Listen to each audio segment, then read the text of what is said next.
أعوذ بالله من الشيطان الرجيم. من يطع الرسول فقد أطاع الله ومن تولى فما أرسلناك عليهم حفيظا. السلام علیکم ورحمۃ اللہ وبرکاتہ. الحمدللہ رب العالمین والصلاة والسلام علی اشرف الانبیاء والمرسلین وعلی آلہ وصحبہ اجمعین. اشہد ان لا الہ الا اللہ وحدہ لا شریک لہ واشہد ان محمدا عبدہ ورسولہ صلی اللہ علیہ وسلم. ناظرین، نبی کریم صلی اللہ علیہ وسلم نے ہمیں سونے سے پہلے ایک بہت ہی خوبصورت دعا سکھائی ہے کہ اگر ہم وہ پڑھ لیں تو آپ صلی اللہ علیہ وسلم کا یہ فرمان ہے کہ جو شخص اس کو پڑھ لیتا ہے وہ فطرت پر فوت ہوتا ہے. اگر اس رات فوت ہو جائے تو فطرت پر یعنی دین اسلام پر فوت ہوتا ہے. ابراہیم علیہ السلام اور نبی کریم صلی اللہ علیہ وسلم کا جو دین ہے اس پر وہ فوت ہوتا ہے.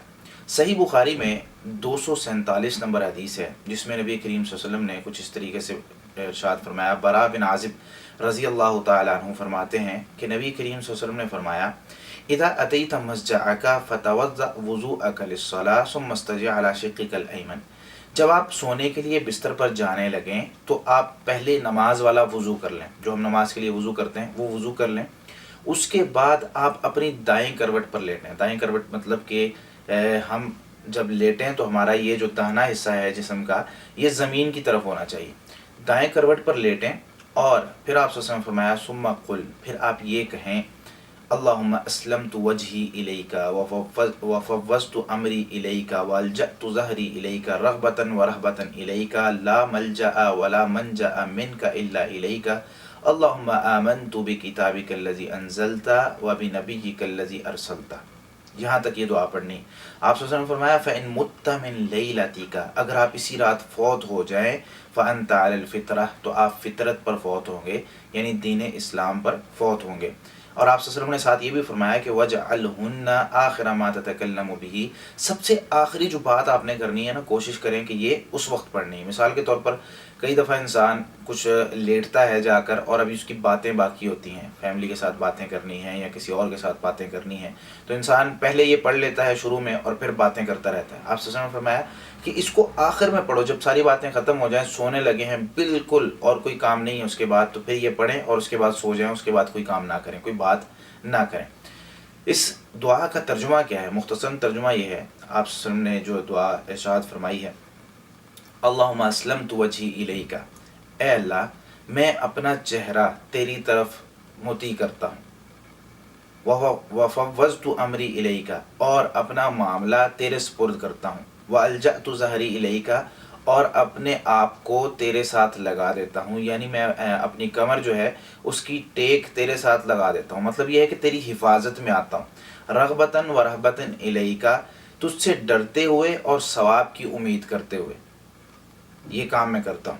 لا ملجا ولا منجا منک الا الیک، کوئی پناہ کی جگہ، کوئی نجات کی جگہ تیرے سوا اور کہیں نہیں ہے. یعنی میں اپنے معاملات تیرے سپرد کرتا ہوں، تجھ پر ایمان لاتا ہوں، تیرے ساتھ ٹیک لگاتا ہوں، مطلب تیری حفاظت میں آتا ہوں. کیوں؟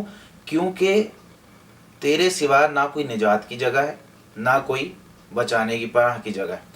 اسی طریقے سے اللہم آمنت بکتابک الذی انزلت، اے اللہ میں اس کتاب پر ایمان لایا ہوں جو تو نے نازل کی ہے، وبنبیک الذی ارسلت، اور اس نبی پر بھی ایمان لایا ہوں جو تو نے بھیجا ہے. اب یہ دعا آپ صلی اللہ علیہ وسلم نے جب ان کو سکھائی تو اس دعا میں یہ بھی ہے کہ انہوں نے کہا کہ آپ صلی اللہ علیہ وسلم نے جب مجھے سکھائی فرددتها علی النبی صلی اللہ علیہ وسلم، تو میں نے آپ صلی اللہ علیہ وسلم کو دوبارہ سنائی. یعنی آپ صلی اللہ علیہ وسلم نے جب مجھے سکھائی تو میں نے کہا مجھ سے سن لیں. آپ صلی اللہ علیہ وسلم کو سنانے کی کوشش کی تو اس وقت جب میں سنا رہا تھا، جب میں یہاں تک پہنچا اللہم آمنت بکتابک الذی انزلت، یہ جو لفظ میں نے پڑھے اس کے بعد میں نے پڑھ دیا ورسولک، یہ رسول میں نے لفظ یعنی رسولی کا لفظ پڑھ دیا. وہاں پر اصل میں پڑھنا چاہیے تھا ونبیک الذی ارسلت، کیونکہ آپ صلی اللہ علیہ وسلم نے نبی کا لفظ سکھایا تھا. تو آپ صلی اللہ علیہ وسلم نے فوراً منع کر دیا، قال لا ونبیک الذی ارسلت، رسول نہیں پڑھنا، نبی پڑھنا.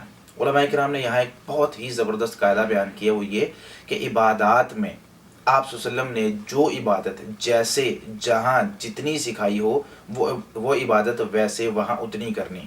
حالانکہ رسول اور نبی میں کوئی زیادہ فرق نہیں ہوتا معنی کے لحاظ سے، لیکن آپ صلی اللہ علیہ وسلم نے رسول وہاں پر نہیں پڑھایا تھا تو آپ صلی اللہ علیہ وسلم فرمایا میں نے رسول نہیں پڑھایا، میں نے نبی پڑھایا ہے.